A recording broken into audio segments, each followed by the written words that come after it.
ఇక సంధ్యా థియేటర్ తొక్కిసలాట ఘటన ఉండే కదా, ఆ తొక్కిసలాట ఘటనకు సంబంధించి పోలీసులను బదిలీ చేసిండు రేవంత్ రెడ్డి.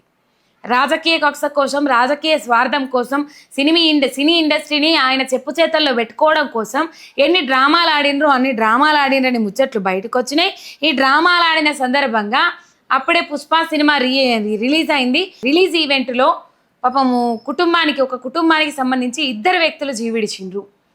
దానికి సంబంధించి అల్లు అర్జున్ A11గా చేర్చిండ్రు. తర్వాత ఇది అక్కడ దాకా పోయింది, సిబిఐ ఎంక్వైరీ దాకా పోయింది, NHRC దాకా పోయింది. ఇట్లా పోయిన తర్వాత ఏమైంది కథ అంటే ఆఖరికి పోలీస్ ఆఫీసర్ల మీద పడ్డది. ఇప్పుడు సందు దొరికినప్పుడు ముచ్చట ఏం చెప్తారు రేవంత్ రెడ్డి?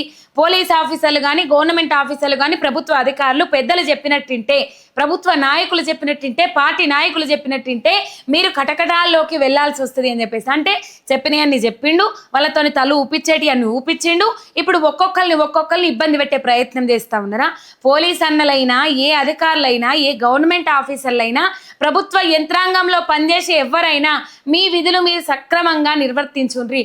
రేపటి దినాన ఇలా CV ఆనంద్ని ఎట్లా బలి చేసిండ్రో ఆయనకే కదా ఇలా నోటీసులు ఇచ్చిండ్రు. వాళ్ళని ఎట్లా బలి చేసిండ్రో మిమ్మల్ని కూడా అట్లనే బలి చేస్తారు. కాబట్టి మా సారే కదా మాకు చెప్తాడు, అబ్బా మంచిగా చూసుకుంటాడు మా రేవంత్ రెడ్డి సార్ అనుకోండి. ఇప్పుడు HCU భూములకు సంబంధించిన అంశంలో CS శాంతికుమారిని బలి చేసిండ్రు.